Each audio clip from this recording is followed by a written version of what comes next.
Soldiers of the Press.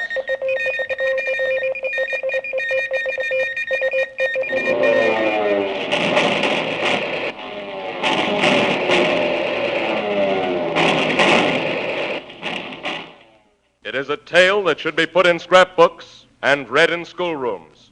A tale that should shame every civilian who has groused about the war and its sacrifices and hardships. It is a story of average men facing death or capture with all the odds against them. That editorial comment in the Cincinnati Post was inspired by Frank Hewlett's dramatic eyewitness account of the fall of Bataan. Frank Hewlett of United Press was the only regular correspondent who remained on the bomb-blasted Bullet Rake Peninsula until the very end of Bataan's grim, dogged resistance. Here, then, is the personal story of Frank Hewlett, soldier of the press. They say that kids from Idaho are born with roving feet. I know I was. Pocatello is my hometown, and I got my first newspaper job on the Idaho State Journal. But even then, I had the Orient in mind. And as fast as my roving feet and newspaper jobs could carry me, I got there. For 5 years, I roamed the Pacific, looking for headline material and adventure. Then, in a few short weeks, I found more headline stories, more adventure, and more experience than a newspaper man ordinarily can hope for in a lifetime. It all began on a well-remembered Sunday, December 7th, 1941. I was in Manila, a member of the staff of the United Press Bureau there. Richard Wilson, our bureau manager, was away on a trip. Word had just reached us of the bombing of Pearl Harbor. I got your message at home, Frank, and came right down. How bad is it? Doesn't look too good. Japs apparently have handed Pearl Harbor an awful pasting. Details aren't quite clear yet. Any news from Wilson yet? I had a cable from him earlier, scheduled to fly in from Hong Kong. Been trying to reach Hong Kong, but no luck. I have a phone call in now for Pan American to see what they know. Oh, this may be it now. You, Hewlett? Thanks. Hello? Yes, speaking. Oh, I see. They didn't get away? Oh, too bad. Well, do you think there's a chance that... I see. Yeah. Yes, thanks. Well, what's the word? Well, the Clipper didn't get away. They're not sure just what did happen, but they say there's not much hope that anyone at Hong Kong will get away from there now. Well, brother, it looks like you inherited quite an assignment. It does that. And I'll need the cooperation of all of you. You bet, Chief. Count on us, Frank. There's a big job ahead, and war's not exactly my dish, you know. I never happened to run into a war before.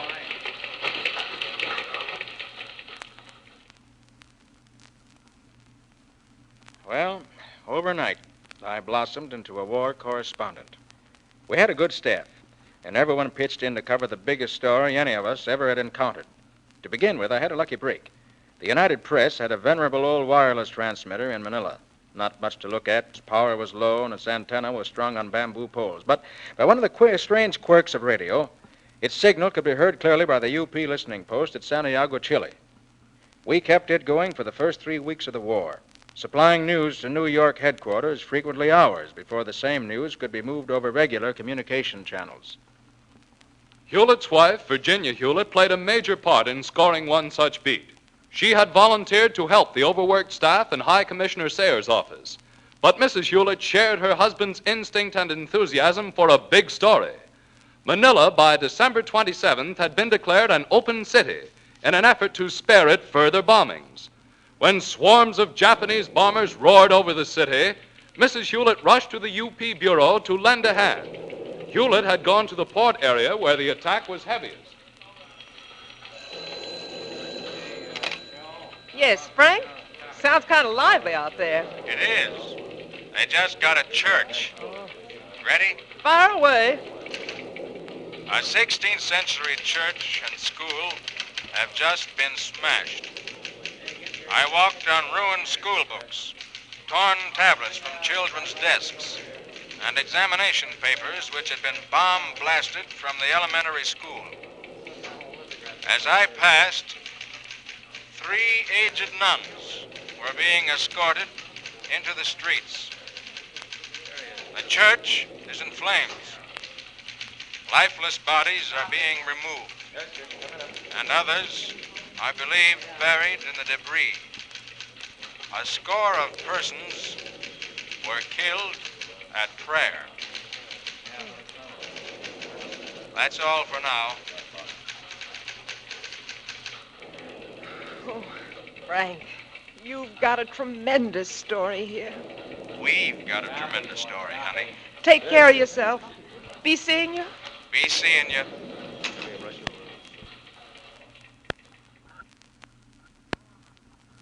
A few weeks later, the Japanese army closed in on Manila. Virginia Hewlett, still at her post in Commissioner Sayers' office, was in Manila proper.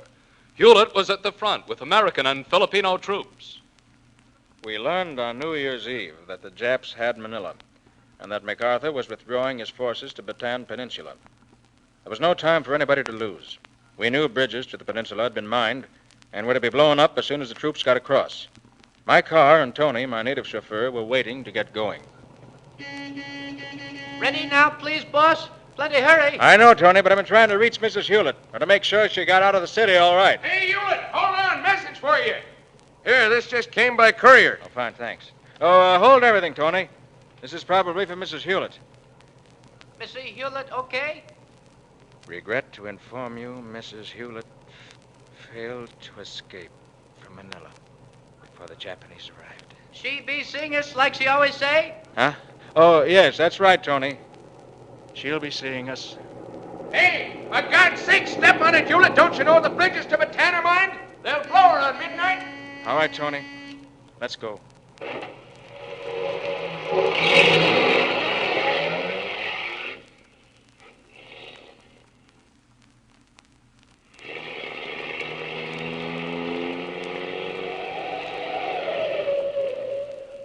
Hey, plenty hurry, huh, boss? Yeah, right you are, Tony. Well, just got across in time. Yeah, look at watch. After midnight. Happy New Year, boss. Yes. Happy New Year, Tony. Hewlett's was the last car to reach Bataan. There he established contact with his headquarters office in New York by means of Navy radio and covered the 98-day siege of the peninsula from beginning to end. Bataan wasn't so bad the first 2 months. The men began the fight as seasoned, strong, carefree soldiers, talking about how they'd pay off the Japs when reinforcements arrived, for they believed that reinforcements would arrive. That was the beginning of the siege. At the end, every man had lost weight and was dragging himself by willpower alone into actions. They'd eaten every water buffalo on the peninsula. They'd eaten all the horses of the 26th Cavalry and most of the pack mules. They'd eaten stewed monkey, and still there wasn't enough food. Rations had been cut in half, and then cut again. Tea, coffee, sugar, and flour had disappeared. There were 2 slender meals a day, plain rice for one meal, and rice with canned milk for the other. I've seen a soldier pay 5 pesos, the equivalent of $2.50 for one cigarette. I've seen a group of them line up, and each man take a drag on a single cigarette. Some tried to smoke dried bark and leaves. Then the quinine began to give out. On April 9th, the Army radio, the voice of freedom, made the grim announcement. The voice of freedom speaking. Bataan has fallen. The Filipino and American troops on this war-ravaged, blood-stained peninsula have laid down their arms with their heads bloody but unbowed. Frank Hewlett was the only regular American press correspondent who remained on Bataan until the very end of resistance. He then withdrew with the defenders to Corregidor. It was a strange procession, that brave strafing by Japanese planes to stream across the treacherous 5 miles of water between Bataan and Corregidor. A ragtag fleet of every available boat. One bright spot in the tragic day was that the nurses were evacuated safely. One of them, Erlene Allen of Jacksonville, Illinois, I had known in Manila. She and her doctor fiancé, Captain Garnett Francis of Alexandria, Virginia, have been friends of my wife's and mine. Frank Hewlett. Oh. Gosh, it's so good to see you. Well, it's good to see you, too, Arlene. Oh, now, take it easy now. Everything's okay. Of course, I'm sorry to be such a baby. Just seeing you standing there. I know. What about Gary? Well, Gary and I were married, Frank, on Bataan 2 months ago. Good. We had to keep it a secret because I would have had to resign, and we wanted to stay together as long as possible. Said goodbye last night at the field hospital. Oh, poor kid. It's tough. Gary's staying there, of course, with the other doctors to look after the patients. If only they'd let me stay, too. I know how you feel. Tell me, how about Virginia? Is she all right? Well, I'm not sure. You see, she couldn't get out of Manila before the Japs took over. Oh, She's still there. Virginia? In an internment camp? That's it. And what a story she'll bring out with her. A tremendous story. I can hear her saying it. Tremendous. Oh, Frank. Well, you've got a tremendous story to handle right here and now yourself.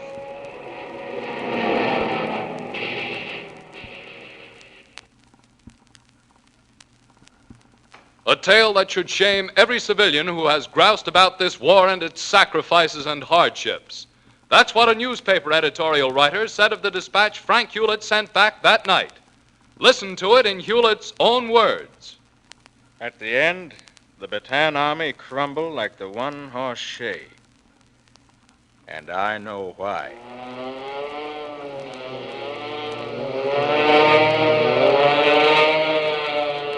Yes, I know why.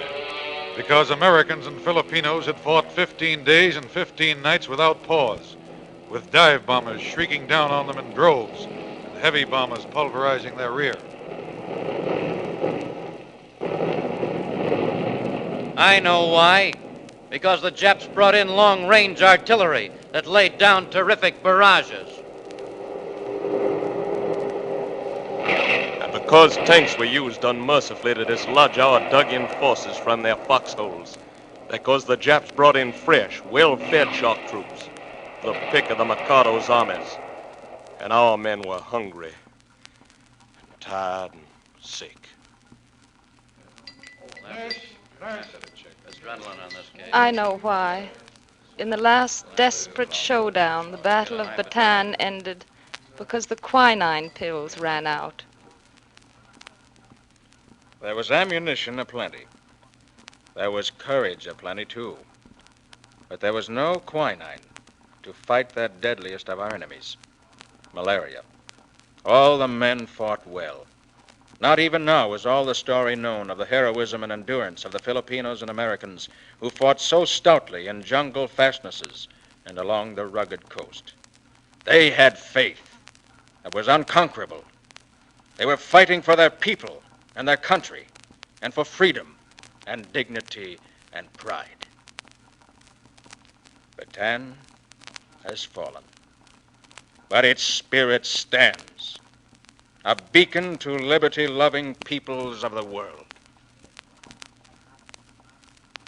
Yes, that was a tremendous story. A story that won for Frank Hewlett the award of the National Headliners Club for Outstanding Individual Enterprise.